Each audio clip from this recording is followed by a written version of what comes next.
Hey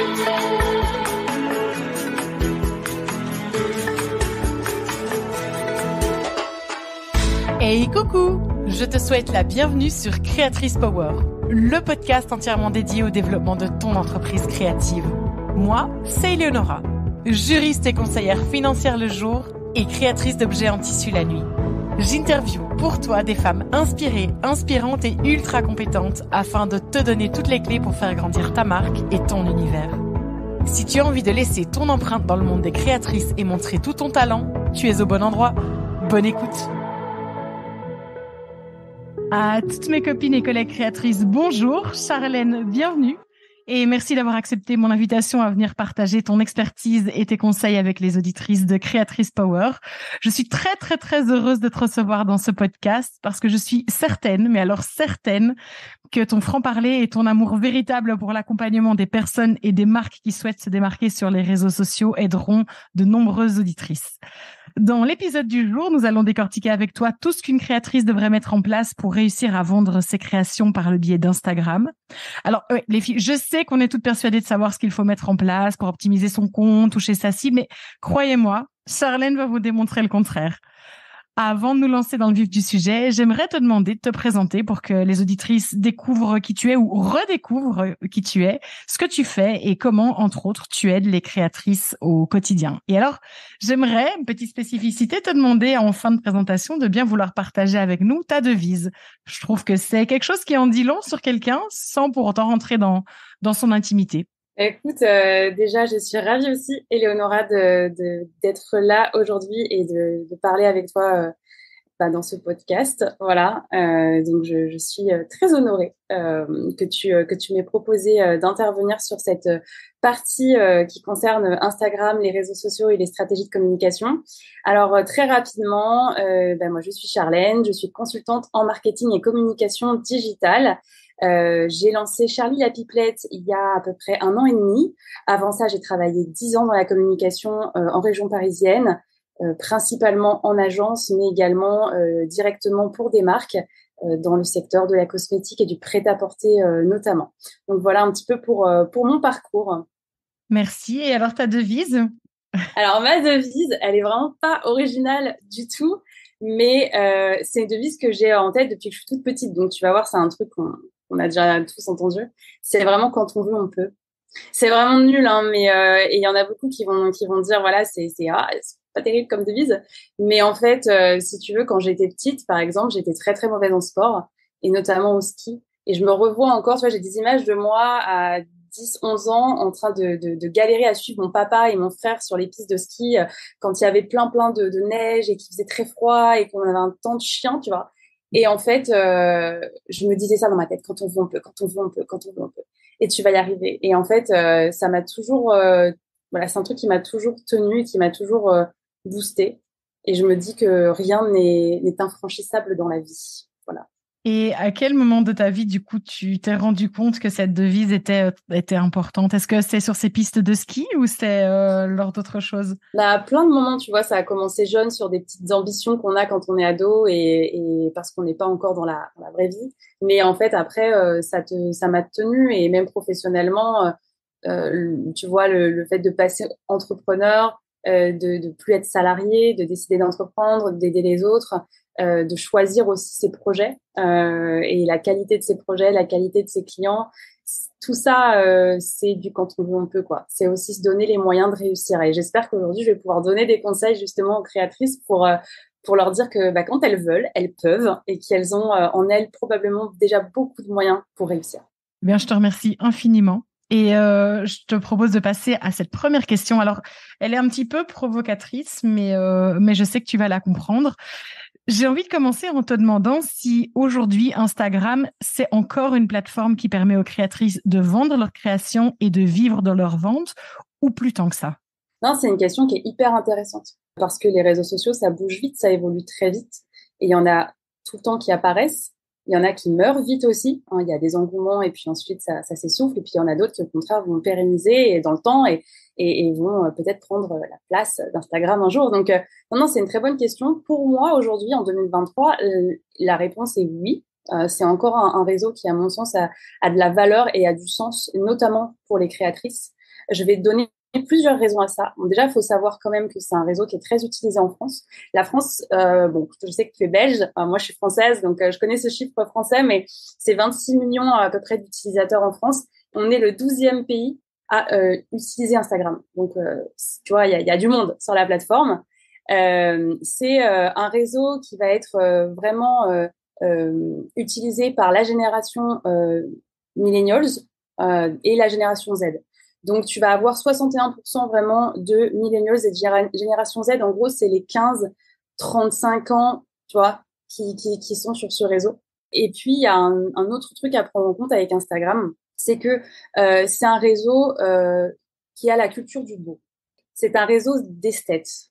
C'est un réseau qui a naturellement, de par, en fait, si tu veux, l'usage de la photographie, été utilisé très vite par les créatifs. Donc, on va retrouver sur ce réseau beaucoup de créatrices, bien sûr, mais beaucoup d'architectes, d'artistes, de designers. Et donc, c'est un réseau d'esthètes, un réseau où la cible, l'audience, va avoir envie de consommer du beau, ou en tout cas de l'artisanal, du bien fait, du propre, du soigné. Et c'est pas le cas sur tous les réseaux, parce qu'on n'a pas la même culture sur tous les réseaux. Et si c'était le cas, on n'aurait pas autant de réseaux, en fait. On n'aurait pas Facebook pour ceci, Instagram pour cela et TikTok pour truc. Et c'est justement parce que chaque réseau a sa spécificité et que finalement, il a un intérêt et qu'on y passe un certain temps. Et je rajouterais aussi, dans le pourquoi Instagram est encore intéressant, c'est que un autre élément qui, pour moi, est important quand on est créateur ou créatrice et qu'on veut vendre son savoir-faire, ce qu'on fait de nos mains, c'est aussi, si tu veux, le fait de comprendre ce que tu fais et comment tu le fais. Tu as envie souvent, quand tu es créatrice, de partager sur ton savoir-faire. Et il y a des réseaux qui sont plus propices pour faire ça. Et Instagram est un réseau où on prend quand même plus le temps. C'est un écosystème qui est moins rapide que TikTok. On consomme pas le contenu de la même façon parce qu'il y a beaucoup de formats différents. Il y a le format réel qui est très proche de la vidéo TikTok, mais on a encore le format photo qui est quand même très prisé de l'audience. Hein. Le réseau aimerait nous faire consommer vraiment du réel et produire du réel à foison, mais on se rend compte que les gens aiment encore, tu vois, le format photo, aiment travailler le feed d'Instagram et tout ça va dans le sens du on prend plus le temps de regarder une description, de lire une description. Alors, ça reste une consommation rapide, hein, parce que, attention, on est sur les réseaux. Mais comparé, par exemple, à un réseau comme TikTok, où tout va beaucoup plus vite, eh bien, tu vois, je trouve que ça fait sens pour des créatrices d'aller sur ce réseau et de se dire, j'ai des choses à raconter, j'ai envie de prendre le temps de les raconter, donc je vais utiliser Instagram pour faire ça.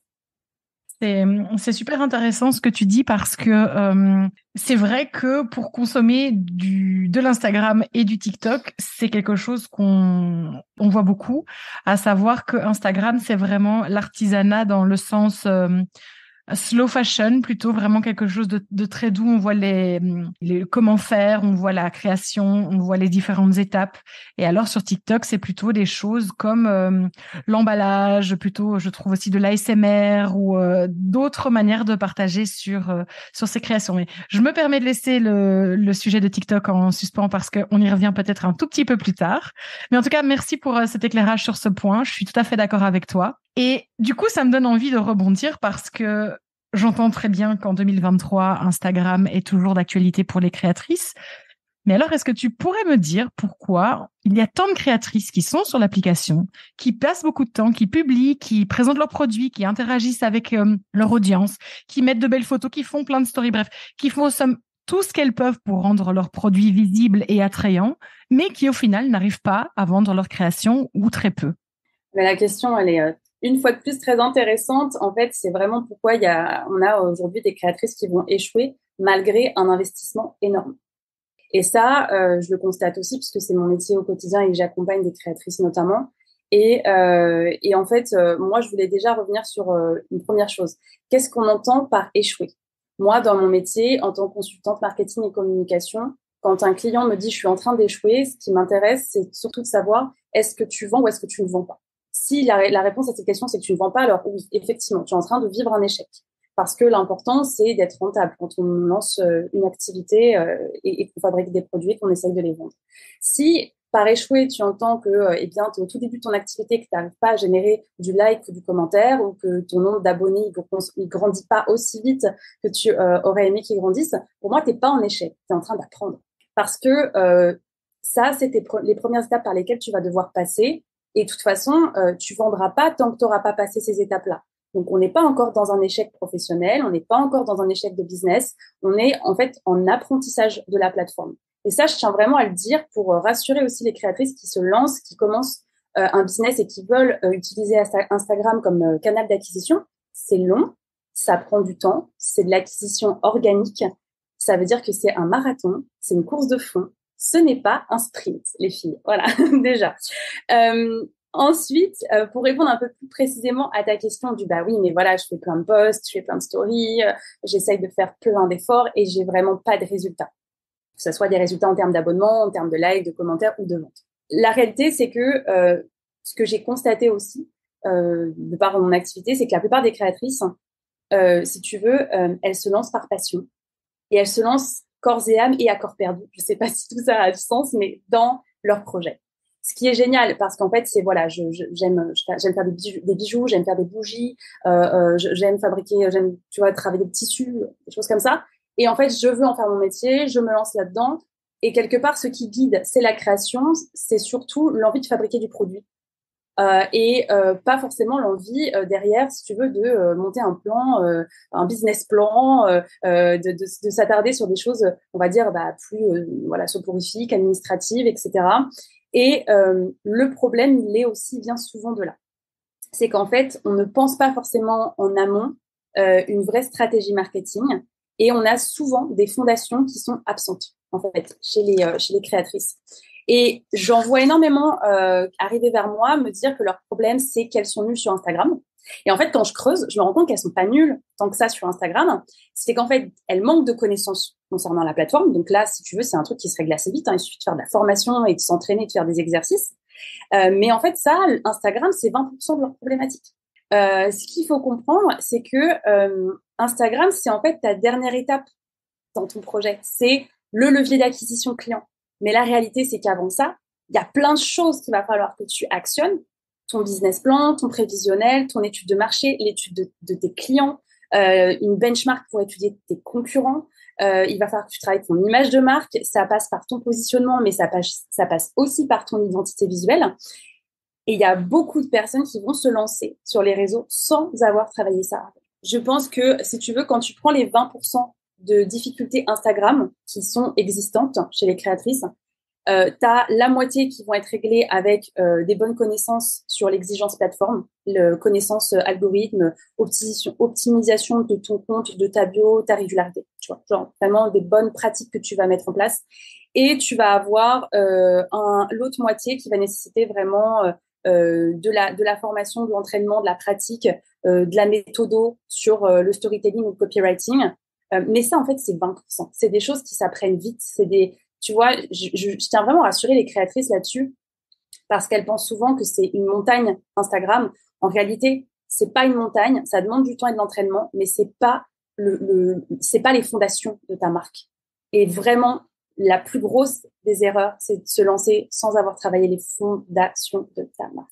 Non, non, ça résonne évidemment et c'est un travail long, c'est un travail compliqué parce que je pense que on avance dans cette réflexion-là et puis on revient en arrière et donc ça remet en cause ce qu'on avait. Et donc je pense que ça peut prendre beaucoup de temps, mais après, je me dis que la création d'une marque, c'est un peu comme la naissance d'un bébé. C'est vraiment quelque chose qui se réfléchit et puis qui prend du temps.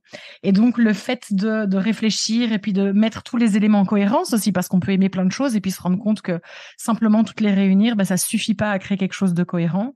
C'est nécessaire et on a besoin de ça avant de se dire ok bon qu'est-ce que je fais sur Instagram. Non non je suis absolument d'accord avec tout ça. Enfin de toute façon c'est toi la pro hein mais mais t'as dit le bon mot hein. T'as dit le bon mot, t'as dit cohérence et c'est ça en fait, c'est que souvent les créatrices vont mettre beaucoup d'énergie à brasser en fait de l'air, c'est-à-dire que ce qui est fait n'est pas cohérent ou pertinent. Il n'y a pas derrière un sens logique aux choses. Et c'est ça le problème, tu vois. Non, non, c'est sûr. Et alors, évidemment que j'aurais envie d'évoquer tous ces points avec toi. En plus, pour avoir participé à ta formation, je sais à quel point tu le fais de manière ultra claire.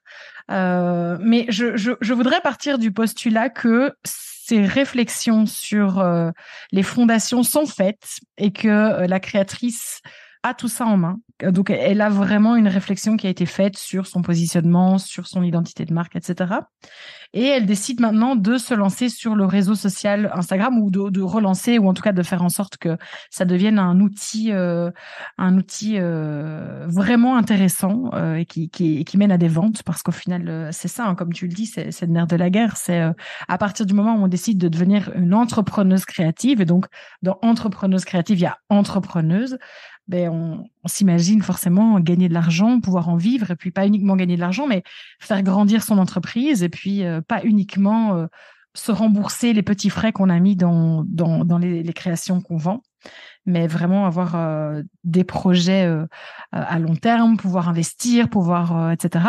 Donc, imaginons que tout ça soit clair. Quelles seraient les étapes pour remettre son Instagram sur pied? À quoi est-ce qu'il faut penser aujourd'hui? Quelles sont les priorités? Quelles sont les choses qui vont vraiment faire en sorte que notre compte fera la différence? Déjà, c'est pas tout à fait pareil si tu me parles de relancer son compte Instagram, c'est-à-dire que là, on imagine que nos auditrices, elles ont déjà un compte Instagram et qu'elles galèrent dessus. Si c'est le cas, moi, je vais leur dire déjà la toute première étape, c'est de faire un audit, c'est de faire un diagnostic de ton compte. C'est très difficile comme ça de répondre à ta question parce qu'en fait, ce qu'il va falloir changer ou modifier, en fait, se fait en fonction de la problématique de l'entrepreneuse et de la créatrice. Donc, si là comme ça, tu vois, je peux pas te dire bon bah il faut optimiser sa bio. Oui, peut-être. Là comme ça, c'est difficile pour moi en fait de te dire bah voilà, il faut absolument retravailler la bio Instagram, il faut soigner ses hashtags. Oui, mais il y a peut-être déjà justement des créatrices qui le font et pour qui ça fonctionne pas. Peut-être parce que la problématique elle vient d'ailleurs. Donc c'est à ça que va servir un audit ou un diagnostic avec un consultant. Ça va être en fait d'être capable de prendre du recul sur tout ce qu'on a fait jusqu'à maintenant, passer en revue toutes les décisions qu'on a prises sur son compte Instagram et essayer de comprendre où est-ce que ça a coincé et où est-ce que ça coince encore et où est-ce que ça coincera demain si on n'agit pas. Et c'est à ça que sert un audit ou un diagnostic. Donc déjà, c'est la première étape. Si actuellement, là, si tes auditrices, elles sont dans cette situation-là, un audit. Voilà, je veux comprendre ce qui ne fonctionne pas sur mon compte. Et ça va éviter de d'éparpiller ton énergie à essayer de tout changer, de tout bouleverser, de tout recommencer. Il n'y a rien de pire que de ne pas savoir où est-ce que tu échoues et quelles sont exactement les actions que tu vas devoir mener pour changer telle ou telle chose. Parce que si tu ne connais pas tu n'as pas en fait ces infos-là, tu vas juste t'éparpiller, tu vas vouloir tout changer, tu vas un jour te dire faut que je change de logo, ah ouais mais non en fait c'est pas ça, c'est juste que je connais pas ma cible, mais non en fait c'est un autre problème, c'est que mes hashtags sont pourris. Et ça se trouve non, ça se trouve tes hashtags sont très bien. Et tu vois le problème c'est que si on te dit pas ce qui est bien et ce qui est pas bien, déjà tu ne peux pas rebondir. Tu vois, ça c'est vraiment une première chose. Donc c'est hyper important d'avoir ça en tête quand on veut relancer son compte Instagram. On part pas tous avec le même niveau et les mêmes connaissances de la plateforme. Donc c'est pour ça que ta question elle est un peu difficile parce qu'en fait il y a plein de choses à maîtriser et on va tous maîtriser quelque chose. Parfois on l'ignore. Tu vois, j'ai des clientes, elles sont hyper à l'aise avec leur image et elles ont un énorme plus sur leur capacité à prendre la parole en vidéo ou en réel. Et ça, elles se rendent pas forcément compte que c'est un plus énorme et que c'est déjà quelque chose qu'elles n'auront pas à travailler, tu vois. Et à côté de ça, j'ai des clients qui me disent ah mais moi je peux surtout pas me mettre en vidéo, j'ai hyper peur. Et là, tu vois, il y a déjà peut-être un truc de confiance en soi à régler avant même de commencer une quelconque stratégie Instagram. Donc, il faut vraiment faire du sur-mesure. Moi, je crois au sur-mesure, en tout cas en tant que consultante. Et dans mes accompagnements et mes coachings, je fais du sur-mesure. Je m'adapte à mes clientes. Je ne travaille jamais avec une cliente avant d'avoir audité ou diagnostiqué son compte, ce qui me permet vraiment de lui donner les meilleurs conseils. Maintenant, c'est vrai que comme je te disais tout à l'heure, dans ce que je constate le plus, ce qui est le plus récurrent, c'est souvent, comme je te dis, une problématique de fondation. Ça veut dire que, comme tu le dis, parfois, on a des créatrices qui ont quand même bien travaillé leur identité visuelle. En tout cas, elles pensent avoir bien travaillé leur identité visuelle, elles pensent bien connaître leur clientèle cible, elles pensent avoir déjà mis en place tout un tas de fondations. Et en réalité, c'est bancal. Il y a eu des imperfections, il y a des choses qui fonctionnent pas bien, il y a une méconnaissance du marché. il y a eu peut-être des petites choses qui n'ont pas été bien faites, donc il faut réajuster. Mais voilà, l'important, c'est aussi vraiment de se dire, voilà, j'ai des faiblesses, mais j'ai des forces. Et d'aller chercher à comprendre quelles sont ces faiblesses. Et c'est en faisant ça que tu vas pouvoir cibler intelligemment. Et pas, tu vois, perdre ton temps à paniquer parce que je suis nulle, donc j'y arrive pas. Non, non, ça fait tout à fait sens. Et donc ça, c'était plutôt dans l'optique où les créatrices voudraient relancer leur compte. Et ça, c'est clair qu'il faut tirer les expériences et les enseignements de ce qu'on a bien fait et mal fait pour s'adapter. Mais imaginons que quelqu'un décide de lancer son Instagram, ou tu vois, ou une créatrice qui se dit bon, ok, là maintenant j'ai passé le cap de vendre à mon entourage et là je voudrais partager ça avec le monde. J'ai envie que mes créations soient vues par un plus grand nombre. Je me lance sur la plateforme sans forcément tout dévoiler parce que encore une fois ça fait l'objet de formations, etc. Et on n'est pas là ici pour organiser une mini formation en quelques minutes, mais quelles seraient pour toi les étapes cruciales sur lesquelles il faut accorder une attention particulière pour que cet outil soit efficace? Alors pour moi, il y a plusieurs choses. Déjà, il va y avoir la régularité. Sur Instagram, c'est hyper important d'être régulière. Ça ne veut pas dire poster tous les jours, ça veut dire poster au moins de manière voilà, récurrente. Si tu décides de poster 3 fois par semaine, eh bien, tu dois tenir ton 3 fois par semaine dans le temps. Si tu décides de poster 2 fois par semaine, il faut que tu le tiennes aussi dans le temps. Ça sert à rien de se mettre des objectifs trop hauts qu'on va tenir un mois et après on va se lasser parce qu'on n'aura pas forcément eu de like, pas forcément eu d'abonnement, donc on va se lasser, on va perdre le rythme. C'est pas une bonne idée. Donc vraiment bien définir son rythme, avoir en tête aussi qu'Instagram est un réseau où il y a quand même des exigences à tenir et donc le format story, il faut l'utiliser tous les jours. Moi, je conseille également d'utiliser systématiquement avec des stickers d'interaction, du sondage, du quiz, pour dès le départ, en fait, montrer à l'audience que tu es ouverte et à la discussion, au partage, aux échanges. Ça va être un point très, très important sur Instagram. Ne jamais penser qu'on doit être dans un monologue. Tu as beau être créatrice, ça a beau être tes produits et tes créations, c'est pas ton journal intime. Tu es vraiment là pour créer un jeu de miroir avec ton audience et c'est comme ça qu'en fait ta cible va s'intéresser à toi. Parce que ta cible, c'est un peu horrible ce que je veux dire, mais elle s'en fout de toi ou de ton produit. Ce qui l'intéresse, c'est tout ce que tu as raconté autour de ça. Tout ce que tu vas, dans quelle histoire, en fait, tu vas l'amener. Et qu'est-ce que tu vas lui faire vivre comme émotion, qu'est-ce que tu vas lui faire découvrir, qu'est-ce que tu vas lui apprendre, qu'est-ce que tu vas lui donner, en fait, au-delà de ton produit. Et donc, ça va passer par ton expertise, ça va passer par ton savoir-faire, ça va passer par ta disponibilité à répondre, à échanger avec eux. Et tout ça, c'est vraiment très important sur Instagram. Et pour moi, c'est vraiment des choses nécessaires au-delà même de, tu vois, avoir de bons hashtags ou vraiment une bio parfaite ou une identité visuelle impeccable. Quand tu as compris que Instagram est un réseau d'échange où il fallait donner avant de recevoir. Ça, c'est vraiment une phrase aussi, donner avant de recevoir, c'est sur tous les réseaux sociaux, mais Instagram surtout. Une fois que tu as compris ça, déjà, c'est pas mal du tout, tu vois. Être dans ce partage, dans cet échange quotidien et constant. Merci, bah oui, merci.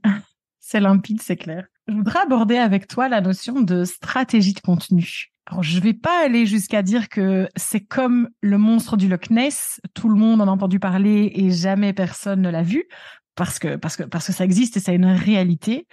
Mais j'ai l'impression, en discutant avec les créatrices autour de moi, que on sait que ça existe, on sait que c'est très important, mais on ne sait pas très bien pourquoi il en faut une et puis comment en mettre une sur place de manière concrète et globale.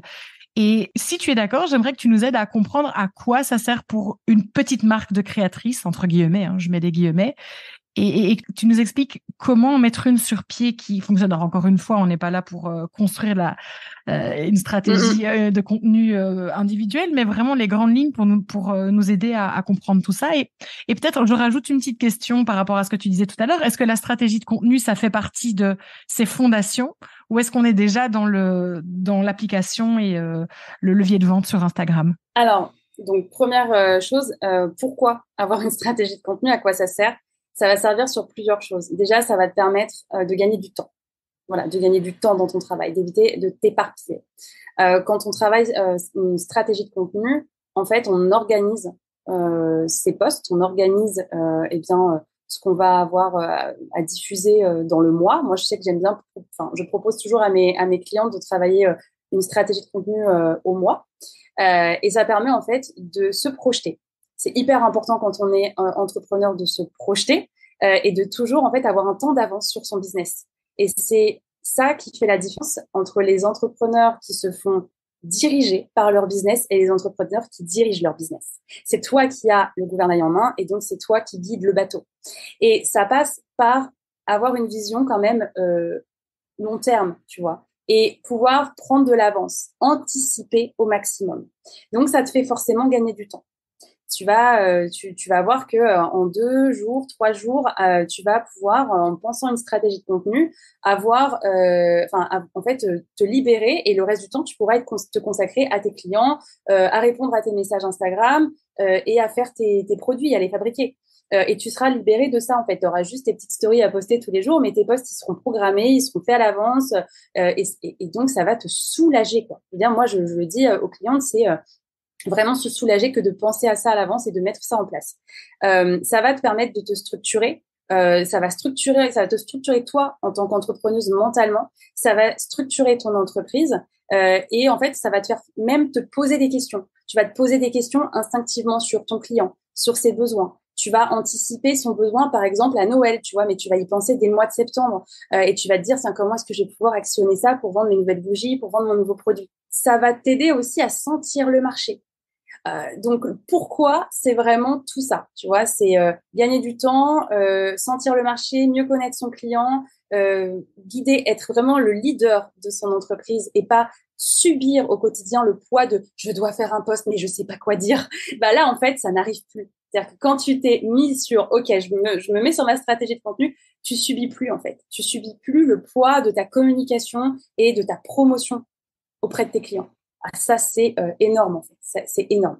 Et puis, en plus, ça veut dire que tu vas passer plus de temps à travailler ou à peaufiner tes produits. Tu vas passer plus de temps à faire ce que tu aimes, en fait, c'est-à-dire à faire ta passion. Parce que les créatrices qui nous écoutent, elles sont pas consultantes marketing, elles ont pas forcément vocation à le devenir, tu vois. Donc, leur objectif, c'est de faire ce qu'elles aiment.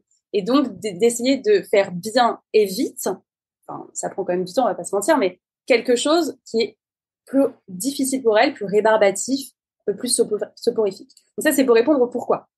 Alors maintenant, au comment. Comment on fait ça? Plusieurs choses. Déjà, il faut avoir, pour moi, je pense, de la formation. Bien connaître la plateforme Instagram, c'est évident. Et puis, apprendre aussi des méthodologies. Travailler sur, par exemple, le storytelling, donc l'art de raconter de belles histoires. Ça va être important. Travailler aussi ce qu'on appelle le copywriting, donc les méthodes d'écriture pour réussir à captiver l'attention de ton audience. C'est les fameuses phrases d'accroche dont on parle beaucoup sur Instagram, hein, pour réussir en une phrase en fait à attirer l'attention de ton client idéal. Et donc tout ça s'apprend. C'est de l'entraînement, c'est faire des petits exercices. Et ça va être important en fait quand tu vas vouloir te lancer dans ta stratégie de contenu. Et puis il y a aussi avoir les bons outils. Et ça c'est très négligé, mais ça fait énormément aussi. Les bons outils, c'est de bons calendriers édito. Tu sais, tu as tes slides où tu vas pouvoir mettre tes posts, prévoir à l'avance ton visuel, prévoir à l'avance tes hashtags par post, prévoir à l'avance tes descriptions, et ça pour un mois. Et puis tu vas penser à l'avance toutes tes idées de stories aussi. Et là, peut-être que les auditrices, elles se disent mon Dieu, mais je peux pas faire ça. Je vous jure que c'est possible. Moi, j'ai accompagné il y a pas longtemps une créatrice qui est elle sur de la création de jouets pour chats et c'est trop mignon ce qu'elle fait. Et en fait, elle était complètement submergée et elle a repris possession. Et aujourd'hui, en 2 jours, elle fait sa stratégie de contenu.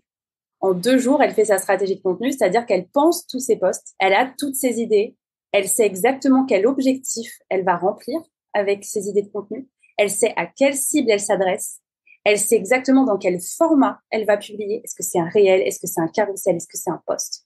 Elle s'y est tenue, ça fait 3 mois. Elle a eu de très belles ventes sur les soldes cette année qui ont été largement supérieures à ses soldes de l'année dernière.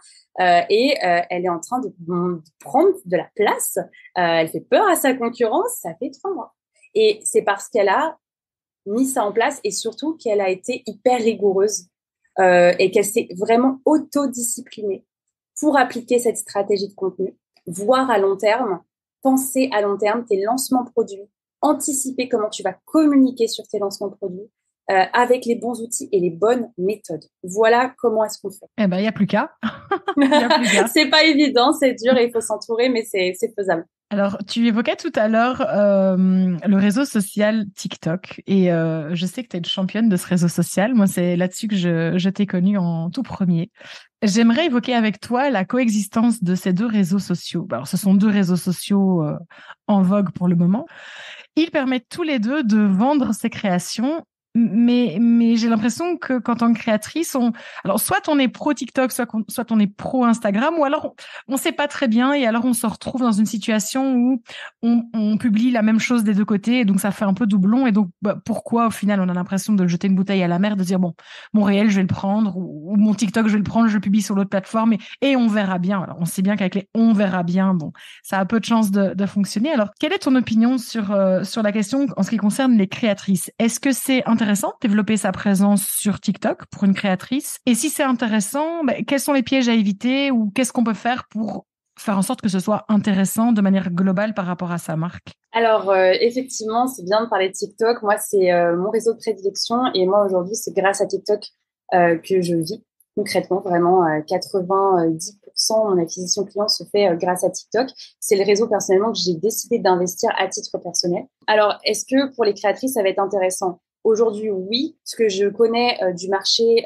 et de ce qui se fait sur TikTok, c'est que les créatrices y arrivent sans aucun problème. Il y a plein de leviers qu'elles peuvent actionner et activer sur TikTok. Maintenant, est-ce qu'elles doivent absolument y aller? Eh bien, encore une fois, ça va dépendre. Ça va dépendre de ta cible. TikTok, c'est un réseau qui va être en termes d'audience, qui va avoir une audience un petit peu plus jeune qu'Instagram. On va plutôt y retrouver la génération Z, mais ça tend à changer. Attention, ne vous mettez pas toujours en tête que TikTok, c'est le réseau des adolescents parce que ça évolue et ça change beaucoup. On a évidemment, comme n'importe quel réseau social aujourd'hui, d'abord les jeunes qui se mettent dessus et ensuite les générations d'avance s'y greffent progressivement. Donc, on sait qu'on sera amené dans les prochaines années à voir l'audience de TikTok grossir et la base de visiteurs et d'inscrits s'élargir et qu'on aura évidemment de plus en plus de millennials sur cette plateforme et voire même plus tard des personnes âgées. Et ça arrive déjà. Moi, j'ai déjà eu des clients de 60 ans que j'ai trouvé sur TikTok. Donc, ça commence à arriver. Mais voilà, il faut savoir que globalement, c'est un réseau, on va dire, de jeunes. Donc, est-ce que c'est ma cible? Ça, c'est une question. On va aussi choisir de se mettre sur un réseau en fonction de sa cible. Il faut aussi se poser cette question quand on veut se mettre sur TikTok de comment j'ai envie de vendre. Comment est-ce que moi, en tant que créatrice, j'ai envie de vendre, avec quoi je suis à l'aise, avec quoi je suis alignée, tu vois. Et TikTok, c'est un réseau sur lequel tu n'as pas autant de formats que sur Instagram. Sur Instagram, tu peux te cacher derrière un post carrousel, tu peux te cacher derrière un post portrait, tu peux faire un réel que de temps en temps parce que c'est les codes d'Instagram. Sur TikTok, les codes, c'est vraiment la vidéo, il y a que ça. C'est très frontal, c'est très spontané. TikTok, c'est pas du tout la même culture qu'Instagram. Donc, il faut être à l'aise avec la consommation rapide. Il faut être à l'aise avec l'idée de montrer son visage. Moi, je préfère être tout à fait transparente et honnête avec aujourd'hui les créatrices qui nous écoutent. Si vous ne vous sentez pas de montrer votre visage sur TikTok ou de vous mettre en avant et d'incarner votre marque, d'humaniser en fait votre marque, ça va être un réseau qui va être très compliqué pour vous. Et je préfère vous dire à l'avance que vous allez ramer parce qu'aujourd'hui, les marques qui réussissent, qui arrivent justement, ou les créatrices qui arrivent à émerger sur TikTok, sont des créatrices qui incarnent leur marque, qui font vraiment ce qu'on appelle du personal branding. Même s'il y a des petites astuces, donc je vais te les donner, c'est quand même hyper important d'avoir ça en tête quand on veut se lancer sur TikTok. Alors, les petites astuces, c'est qu'on peut quand même un petit peu tricher. Il y a des personnes qui sont pas forcément à l'aise à l'idée de montrer leur visage. Donc, il y a la possibilité toujours de faire de la voix off. La voix off peut très bien fonctionner dans certains cas. Par exemple, je sais que je prends, là, j'ai en tête une personne qui c'est pas une créatrice, c'est une pâtissière, mais elle montre rarement en fait son visage. Elle fait beaucoup de voix off et on la voit fabriquer les gâteaux. Donc, on n'a pas forcément besoin toujours de voir le visage. On peut aussi travailler avec sa voix. À partir du moment où on a de bonnes méthodes de storytelling et de copywriting, on peut le faire avec la voix, tu vois. On peut vraiment aller chercher de l'intention avec sa voix. Et puis, il y a aussi beaucoup de filtres sur TikTok. Donc, on peut parfaitement s'anonymiser. Parfois, ça peut même devenir carrément un espèce de leitmotiv dans ta communication. Et du coup, ça peut finalement te rendre reconnaissable. Alors, c'est un petit peu, tu vois, rigolo ce que je dis, mais c'est-à-dire que tu vas pouvoir être reconnaissable sans être reconnaissable. Et c'est parce qu'on te reconnaît pas que tu vas être connu comme la nana qui se montre pas. Mais il faut réussir quand même à être malin, à être créatif et à trouver le truc, tu vois, qui va être un espèce de gimmick visuel qui va revenir constamment et qui va faire que quand les gens vont tomber sur ta vidéo, ils vont savoir qu'ils ont affaire à toi. Voilà, ça c'est hyper important. Et pour investir TikTok, dans les conseils en fait que je donnerais, c'est vraiment d'avoir en tête que c'est un réseau qui a une culture du spontané, contrairement à Instagram. Donc, on ne sera pas forcément dans une culture du beau ou de l'esthétique. Ça sera pas là-dessus que vous allez miser. Ça va vraiment être sur votre accessibilité, la façon dont vous allez pouvoir être proche des gens. Et puis, c'est un réseau aussi où il faut prendre en compte le rythme. Autant sur Instagram, ce qui est important, c'est ta régularité, c'est-à-dire de poster tout le temps à peu près le même nombre de posts par semaine, même si c'est que 2 posts. Sur TikTok, moi, je conseille quand même quand on démarre, pendant au moins les 2 premiers mois, d'être à 2 vidéos par jour, ce qui est très intense. Et ensuite, on peut diminuer à 1 quand on commence à avoir une bonne communauté et qu'on a atteint un nombre d'abonnés qui nous permet de mettre le lien de son site en bio, par exemple, pour pouvoir faire des lives.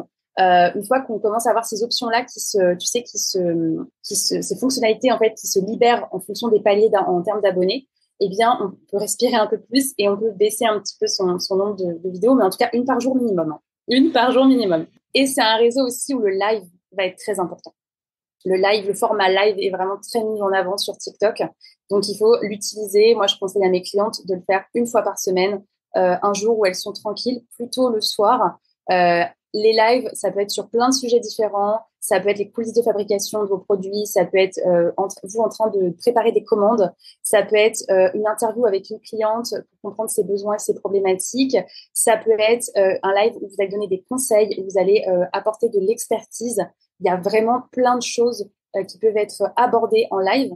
Et les lives sont vraiment pourvoyeurs de vente. Sachez-le, mesdames qui nous écoutent, même si vous vendez des choses très chères, sachez que vous pouvez générer des ventes en live. Moi, je génère des appels découvertes et je vends voilà, des prestations de services qui ont un certain coût. Et parfois, je vends aussi en live des formations. Les formations, elles ont également un certain coût. Elles sont pas excessives, mais si tu veux, on n'est pas sur des formations à 15 euros. Donc, forcément, c'est intéressant d'exploiter le format live parce que très rapidement, on peut créer du lien avec son audience. Moi, c'est ce que j'aime sur TikTok. Je trouve que ces réseaux permettent vraiment d'être très, très proche des gens. Le revers de la médaille, et je finirai par ça, c'est que c'est un réseau où tu vas avoir un petit peu plus de haters, un petit peu plus de méchanceté, un petit peu plus de gens qui vont venir t'expliquer ton travail, qui vont mettre en question ce que tu fais. Et en fait, sur Instagram, on est un peu plus protégé de ça. Justement parce que la consommation n'est pas la même et que c'est un réseau plus d'esthètes et que c'est pas tout à fait la même façon de consommer le contenu, mais sur TikTok, les gens se lâchent un peu plus, donc il faut être préparé. Je le dis quand même parce que c'est important que les créatrices sachent que voilà, il faut se préparer un petit peu mentalement à affronter TikTok. Quand on commence à avoir de la visibilité, parfois on n'attire pas forcément les bonnes personnes et au début on peut être malheureusement montré à des gens qui vont juste venir pour se moquer, être méchants ou te dire qu'ils auraient mieux fait. Voilà. Eh bien, merci pour cette parenthèse TikTok. Je me devais de l'aborder avec toi, Charlène. Vraiment, je trouve que tu maîtrises ce réseau social tellement bien et tu arrives vraiment à faire passer des messages avec ta personnalité. D'ailleurs, c'est ce qui fait de Charlie la Pipelette, hein. C'est vraiment ta personnalité et cette manière comme ça de venir expliquer les choses. Donc, merci à toi pour nous avoir éclairé sur ce point-là. Et pour conclure et revenir plutôt sur Instagram, j'aimerais que tu partages avec nous, tu en as déjà partagé beaucoup, mais ton conseil ultime, le conseil en matière d'utilisation d'Instagram pour que les créatrices qui nous écoutent réussissent à vendre sur cette plateforme. Lequel serait-il? En vrai, c'est super dur. Je vais jamais pouvoir en donner qu'un, mais je reviens sur l'histoire de la régularité. Ne lâchez rien. Et ça vaut même dans le temps. C'est-à-dire qu'il y a des moments où ça sera plus dur, où vous allez avoir... Sur les réseaux sociaux, il y a des moments où on va connaître des plateaux. Tu vois, on va être sur des plateaux où on monte, on peut avoir... on va gagner beaucoup en abonnés, on va avoir l'impression que notre... Et puis, on va connaître un plateau comme ça. Et souvent, c'est dans ces moments-là qu'on baisse les bras, qu'on arrête de poster, qu'on fait une pause. Ne faites jamais ça. C'est-à-dire que plus vous êtes en difficulté, plus vous devez persévérer. Donc déjà, ça, c'est mon conseil, c'est la régularité, ne jamais lâcher. Ensuite, sur Instagram, la créativité. Essayez vraiment toujours de sentir les tendances, soit de rentrer dedans, soit de vous démarquer des tendances en fonction de vous. Et comment est-ce qu'on fait ça? Il faut se connaître, il faut essayer de trouver ce qui nous rend unique. C'est marrant parce que tu parlais de Charlie la Pépette et de mon nom en fait sur les réseaux sociaux. Quand j'ai fait, tu vois, mon étude de marché, quand j'ai travaillé justement sur mon business plan et les fondations de mon entreprise, qu'il a fallu que je trouve le nom de mon nom en fait sur les réseaux. J'ai été chercher le défaut qu'on m'a le plus reproché toute ma vie. On n'a pas à te me dire que t'es une pipelette, t'es trop bavarde, tu sais, tu fatigues les gens quand tu parles. On m'a énormément dit ça quand j'étais adolescente, quand je partageais autour de mes passions. Tais-toi un peu, tu fatigues là, fou là là, quand est-ce que tu t'arrêtes, t'es une pile. Et j'ai fait de ça une force. Ça a été, tu vois, j'ai fait, voilà, tu sais quoi, je suis une pipelette, je vais l'assumer, je m'en fous de faire des vidéos de 10 minutes sur TikTok. Je suis comme ça, c'est mon truc à moi, et c'est ce qui fait que je suis pas comme mes concurrents. Et que je suis moi, Charlie, et pas une autre coach. N'essayez pas, chère créatrice qui m'écoutez, d'être consensuelle. N'essayez pas d'être comme tout le monde. N'essayez pas de vous fondre dans la masse. Travaillez ce qui vous rend unique. Travaillez ce petit plus que vous avez, creusez en vous sur les origines de votre business, le pourquoi vous créez, qu'est-ce qui vous anime, qu'est-ce qu'on a pu vous dire de méchant ou de positif, hein, peu importe que ce soit de l'émotion positive ou négative. Travaillez là-dessus et essayez de vraiment de toucher ça. Et quand vous serez à l'aise avec cette chose-là qui vous rend unique, les gens vont s'en rendre compte, votre audience va s'en rendre compte. Et donc ça, c'est un vrai conseil aussi que je donnerais pour la communication. Instagram, ça fonctionne évidemment aussi sur TikTok, mais c'est vraiment travailler ça. La régularité et ce qui te rend unique, ton pourquoi. Et ça, c'est vraiment essentiel. Waouh, eh bien merci. Merci Charlène. Je te remercie infiniment pour toutes ces choses que tu nous as apprises et ces concepts que tu as clarifiés. Je pense que grâce à toi, les créatrices sauront dans quelle direction aller maintenant pour faire d'Instagram leur plus grand allié de vente et pourquoi pas TikTok pour celles que ça intéresse. J'en profite pour dire à toutes mes copines et collègues créatrices que ton site internet et tes réseaux sociaux se trouvent en description de cet épisode. Et je vous plus que recommande d'aller y jeter un œil parce que ce sont non seulement de vraies mines d'or d'informations sur la communication et le marketing, mais c'est un vrai plaisir de découvrir ta personnalité et ton contenu. Donc, c'est vraiment les deux à la fois. Et vraiment, vous allez adorer. Je pense que je peux m'engager. Vous allez adorer. Je voudrais terminer cet épisode en te demandant de partager avec nous le nom d'une créatrice ou d'une experte du monde de la création qui, à tes yeux, aurait des choses intéressantes à nous raconter dans ce podcast pour aider les créatrices à faire grandir leur marque. Alors, s'il y a un compte Instagram moi, que je trouve très inspirant et une marque que je trouve très inspirante en ce moment, où on est quand même aussi sur de la création, artisanale, c'est le compte Les Mains de Mamie.